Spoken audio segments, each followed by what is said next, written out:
परमेश्वर के नाम की स्तुति हो। आज का मनन के लिए पहला कुरिन्थियों 10वां अध्याय 11 से 15 तक पदों को हम लोग मनन करेंगे। इन भागों में प्रेरित पौलुस के द्वारा कुरिन्थियों की कलीसिया को दी गई एक महत्वपूर्ण चेतावनी और प्रोत्साहन है। ये हमें सिखाते हैं कि हम पुरानी गलतियों से सीखे गमन करने से बचें और ये भरोसा रखें कि परमेश्वर हर परीक्षा में हमारे साथ रहकर विजय का मार्ग प्रदान करते हैं। 11वां पद में हम लोग पढ़ते हैं। 11वां पद में, परंतु ये सब बातें जो उन पर पड़ी दृष्टांत की रीति पर भी और वे हमारी चेतावनी के लिए जो जगत के अंतिम समय में रहते हैं लिखी गई है। यहाँ पर पौलुस ने बताता है कि इतिहास से सीखना है। पौलुस एक दृष्टांत हमारे सामने रख रहा है। पुराना नियम में इस्राएलियों के उदाहरण जैसे जंगल में भटकाना, मूर्ति पूजा करना, इसका हवाला देते हैं। उनके साथ जो हुआ वह केवल इतिहास नहीं है बल्कि मसीह विश्वासियों के लिए एक चेतावनी है।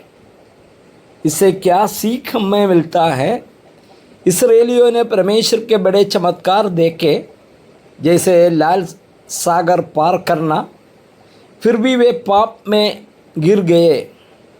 इससे हमें सीखना चाहिए कि हमें अतीत की गलतियों को नहीं दोहराना चाहिए। 12वां पद में पौलुस ने कहते हैं, 12वां पद, इसलिए जो समझता है कि मैं स्थिर हूँ वह चौकस रहे कि कहीं गिर ना पड़े। अमर प्रेरित पौलुस ने कहते हैं, आत्मसंतुष्टि के प्रति चेतावनी रखना, घमंड से बचे। पौलुस चेतावनी देते हैं कि जो विश्वासी ये सोचते हैं कि वे आध्यात्मिक रूप से बहुत मजबूत है और कभी पाप ना करेंगे, वे खतरे में हैं। इसलिए थोड़ा सावधानी रखना जरूरी है। आत्मसंतुष्टि या ओवर कॉन्फिडेंस अक्सर पतन का कारण बनती है। हमें हमेशा सतर्क रहना चाहिए और परमेश्वर पर निर्भर रहना चाहिए।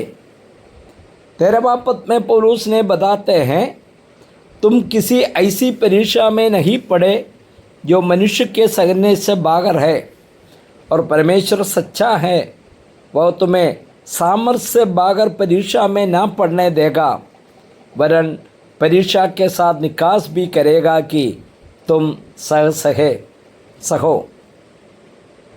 यहाँ पर प्रेरित पौलुस जो 13वां पद में बताता है, परीक्षाओं में परमेश्वर का एक वफादारी, साधारण परीक्षा के संबंध में बताता है। हर मसीह को जीवन में परीक्षाओं को सामना करना पड़ता है, लेकिन कोई भी परीक्षा ऐसी नहीं है जिसका सामना किसी और ने ना किया हो।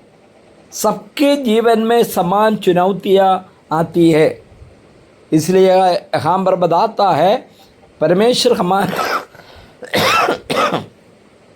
हमारी क्षमता जो स्ट्रेंथ को जानते हैं और वे कभी भी हमारे शक्ति से अधिक परीक्षा कभी आने देगा।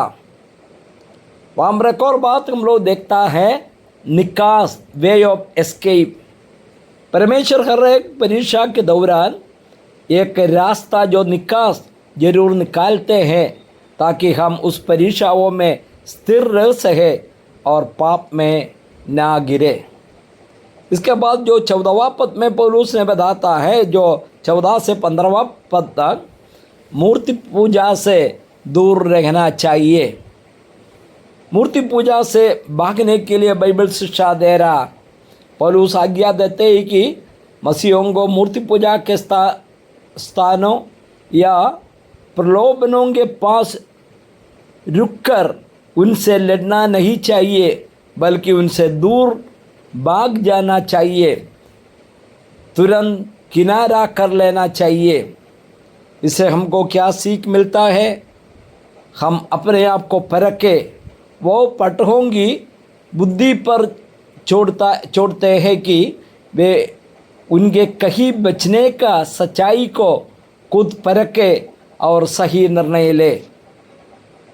मसीह जीवन के लिए कुछ व्यवहारिक शिक्षाएँ इसमें से हमको मिलता है। जागरूकता रखना, हमें अपनी कमजोरियों को स्वीकार करना चाहिए और किसी भी परिस्थिति में आत्मविश्वास नहीं दिखाना चाहिए। परमेश्वर पर हमारा भरोसा होना चाहिए। जब भी आप किसी कठिन परिस्थिति या प्रलोभन टेम्पटेशन में हो तो इस विश्वास को थामे रहे कि परमेश्वर आपको इससे निकालने का रास्ता अवश्य निकालेगा। और एक पवित्र जीवन बिताने के बारे में हम लोग देखते हैं। परमेश्वर के वचन के अनुसार हमें हर प्रकार की बुराई और अशुद्धता से दूर भागना चाहिए।